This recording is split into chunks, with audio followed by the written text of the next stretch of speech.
ஓ முருகா, வெற்றிவேல் முருகா, எனது அன்பு பிள்ளையே, உன் விதியின் பிடியிலிருந்து உன்னை பாடாய்படுத்தும் பிரச்சனைகளிலிருந்து உன்னை காப்பாற்றுவதற்கு உன் அப்பன் முருகன் நான் வந்துவிட்டேன் என் செல்லமே.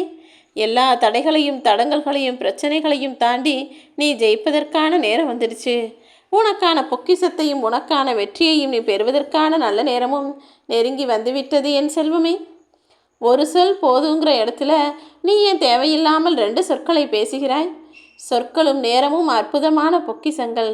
தேவையில்லாமல் யார்கிட்டையும் அளவுக்கு அதிகமாக பேசவும் வேணாம், அளவில்லாமல் வீண் விரயமாக காசையும் செலவழிக்கவும் வேண்டாம்.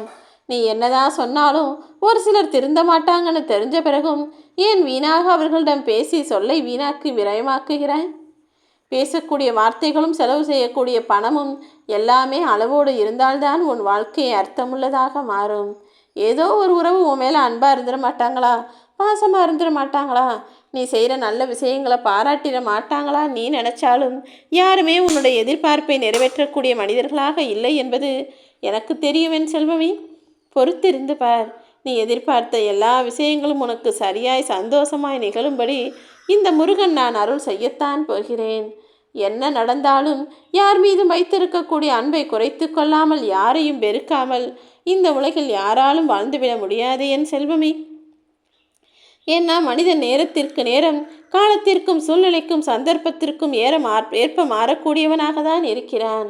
அப்படி இருக்கும்போது நடக்கக்கூடிய விஷயங்களும் பேசக்கூடிய பேச்சுக்களும் நிகழக்கூடிய நிகழ்வுகளும் கூட மாறிக்கொண்டுதானே இருக்கும். எப்போதும் எல்லா சூழ்நிலையிலும் எல்லாராலையும் ஒரே மாதிரி இருக்க முடியாதுன்றதை புரிஞ்சுக்கோ. அதே போல் ஓ மேலே எப்போதும் அன்பு காட்டியே பேசும்படியாகவும் எல்லாராலும் இருந்துவிட முடியாதுங்கிறதையும் புரிஞ்சுக்கோ.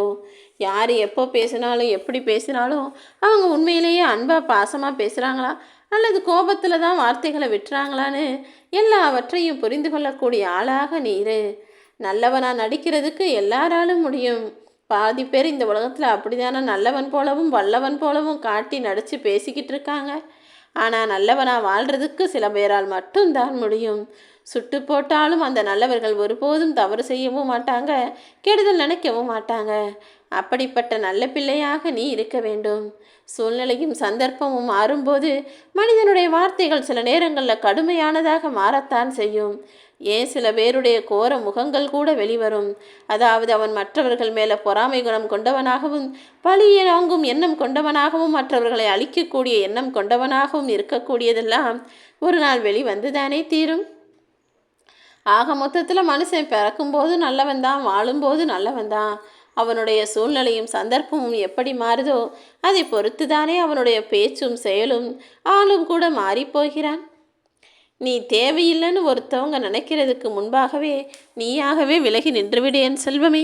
அவங்க உன்னை நிராகரிக்கும்படியோ அவமதிக்கும்படியோ நீ ஒருபோதும் கவனமில்லாமல் இருந்து விடாதே.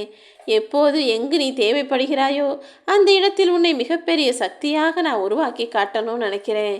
யாராலும் உன்னை ஒதுக்கவே முடியாத, அவமதிக்கவே முடியாத, நிராகரிக்கவே முடியாத அளவுக்கு மிக உயர்ந்த நிலையை உனக்கு கொடுப்பதற்காக நான் திட்டம் போட்டு வச்சிருக்கேன்.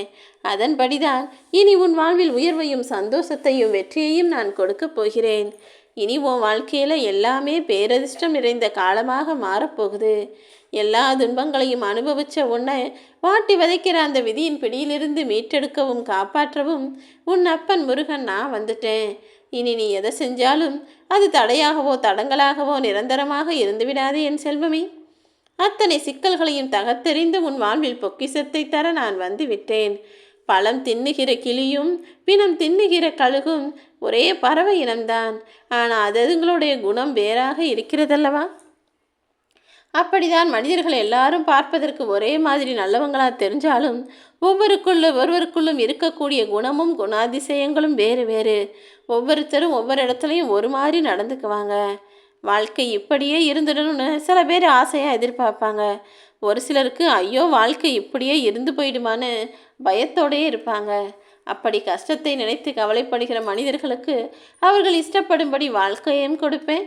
சில பேர் இப்படியே நான் சிரித்து சந்தோஷமாக என் வாழ்நாள் முழுவதும் நிம்மதியோட என் குடும்பத்தோடு வாழணும்னு நினைக்கிறவங்களுக்கு அப்படிப்பட்ட சந்தோஷமான வாழ்க்கையும் அமைத்து கொடுத்தே தீருவேன். தனிமை என்பது கொஞ்சம் வித்தியாசமானது தான்.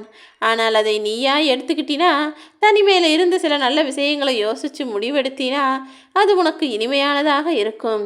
ஆனால் வேறு யாராவது உன்னை ஒதுக்கி வச்சு உனக்கு அந்த தனிமையை கொடுத்தால் அது மிகவும் கசப்பானதாகவும் கஷ்டமானதாகவும் இருக்கும் அல்லவா? அளவு கடந்த அன்பின் மூலமாக வரும் கோபங்களையும் புரிந்து கொண்டு விட்டால் அதுவும் சில நேரம் பிரிவுக்கு காரணமாக இருக்காதல்லவா? உன் மேலே ஒருத்தர் கோவப்படுறாங்க, டக்குன்னு உன்னை தூக்கி எறிஞ்சு பேசுகிறாங்கன்னா அவங்க ஏன் அப்படி பேசுகிறாங்க? உண்மையிலேயே அவங்க உன்னை வெறுக்கிறாங்களா அல்லது உன் நன்மைக்காக தான் சொல்கிறாங்களான்னு புரிந்து கொண்டு நடக்கக்கூடிய ஆளாக நீ இரு. இலவசமாக கிடைக்கும் சொற்களை கொண்டு யாரையும் எளிதில் காயப்படுத்தி விடாதே என் செல்வமே. நரம்பில்லாத நாக்கு 1000 வார்த்தைகளை பேசுவதற்கு தயாராக தான் இருக்கும். நீ தான் அதை உன் கட்டுப்பாட்டுக்குள்ளே வச்சு உன்னுடைய நாக்கின் மூலமாக வரும் சொற்களும் உன் மனதிலிருந்து வரும் வார்த்தைகளும் யாரையும் காயப்படுத்தாத அளவில் நடந்து கொள்ள வேண்டும். ஏன்னா நேரம் காலம் மட்டும் விலை மதிப்பு மிக்கது கிடையாது. அன்பு கொண்ட மனிதர்களின் மனமும் விலை மதிக்க முடியாதது தான். நல்ல மனிதரின் மனங்களை காயப்படுத்தி அவர்களின் அன்பை நீ இழந்துவிடக்கூடாது என் செல்வமே. உன்னை நம்பிய ஒருவருக்கு துரோகம் செய்வதென்பது கொலை செய்வதற்கு சமம்தானே?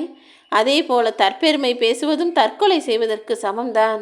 ஒருத்தர் கஷ்டத்தில் இருக்கும்போதும் வருத்தத்தில் இருக்கும்போதும் பிரச்சனையில் இருக்கும்போதும் நான் அப்படி செஞ்சேன் இப்படி செஞ்சேன், நானாக என் வாழ்க்கை அப்படி வாழ்ந்தேன், என் வாழ்க்கை இப்படி இருக்குது, என் குடும்பம் அப்படி இருக்குன்னு தற்பெருமை பேசி அவர்களை கொடுமைப்படுத்தவோ கஷ்டப்படுத்தவோ வேண்டாம். அதே போல உன்னை முழுவதுமாய் நம்பிய ஒரு மனிதர் உன்னை நம்பிய பிறகு அவர்களை ஏமாற்றி துரோகம் செய்து பாவத்தை சேர்த்துக்கொள்ளவும் வேண்டாம் என் செல்வமே. உனக்கு எதிரி யாருன்னு தெரிஞ்சா நீ அவங்க கிட்ட கொஞ்சம் கவனமாக விழிப்புணர்வாக இருப்ப. ஆனால் உன்கிட்ட நல்லா பேசி இனிமையாய் பழகக்கூடிய மனிதர்களை எப்போதும் முழுவதுமாய் நம்பிவிடுகிறாய் தானே? அவங்க இனிக்க இனிக்க பேசி உன் முதுகில் குத்துறதுக்கான நேரத்தை எதிர்நோக்கி காத்திருக்காங்கன்றத எப்போது உணர்ந்து கொள்ளப் போகிறாய் என் செல்வமே? சில நேரங்களில் பகைவனை கூட நம்பி பக்கத்தில் உக்காந்துடலாம். ஆனால் சும்மாவே சிரித்து சிரித்து பேசி எல்லாவற்றையும் உனக்கு பிடிச்ச மாதிரி உனக்கு சாதகமாக பேசக்கூடிய மனிதர்களிடம் கொஞ்சம் கவனமாகவே இருந்துவிடு. அன்பு என்பது 1000 ஆண்டுகள் தொடர்ந்து இருக்க வேண்டுமே தவிர அடுத்தவரை ஏமாற்றக்கூடிய விதத்தில் ஒருபோதும் இருந்துவிடக்கூடாது என் செல்வமே. நீ ஒரு கதையை எவ்வளவு தூரம் கற்பனை பண்ணி மற்றவங்களுக்கு சொல்லுவியோ அதே போல உன் வாழ்க்கையை மிக சிறந்த அளவு உயர்வானதாக இருக்கும்படி கற்பனை செய்து கொண்டு அதை அடைவதற்கான வேலைகளை செய். எப்போதுமே அடுத்தவன் மீது வைக்கிற அன்பு என்பது உயர்வானதாகவும் தன் மீது வைக்கக்கூடிய நம்பிக்கை என்பது தாழ்வானதாகவும் தான் நிறைய பேருக்கு இருக்கு. நீ அப்படி இருக்கக்கூடாது என் செல்வமே. உன்மேல் உண்மையான அன்பையும் பாசத்தையும் நம்பிக்கையையும் மரியாதையும் கொள்ளக்கூடிய ஆளாக நீ இரு. முதல்ல நீ உன்னை மதிக்கணும். உன்னுடைய எண்ணங்களுக்கு மரியாதை கொடுக்கணும். உன்னால் எல்லாம் முடியும்னு நீ நம்பினாதான் நீ செய்யக்கூடிய செயல்கள் சரியாகவும் நீ வாழக்கூடிய வாழ்க்கை வெற்றிகரமாகவும் மாறும். சாப்பிட்றது என்பது சந்தோஷமான விஷயந்தான். ஆனால் அதை காட்டிலும் ஒருத்தர் உன்னை பார்த்து சாப்பிட்டியான்னு கேட்கக்கூடியது எவ்வளவு சுகமான சந்தோஷம் நிறைந்த வார்த்தைகள். அதை கேட்குறதுக்கு கூட இந்த உலகத்தில் பல பேருக்கு நேரமும் இல்லை, பல பேர்கிட்ட கேட்குறதும் இல்லை. உனக்கு பிடித்தவர்களிடம் நல்லா இருக்கீங்களா சாப்பிட்டீங்களான்னு எப்போதும் கேட்பதை பழக்கமாக வைத்துக்கொள். ஓ முருகா.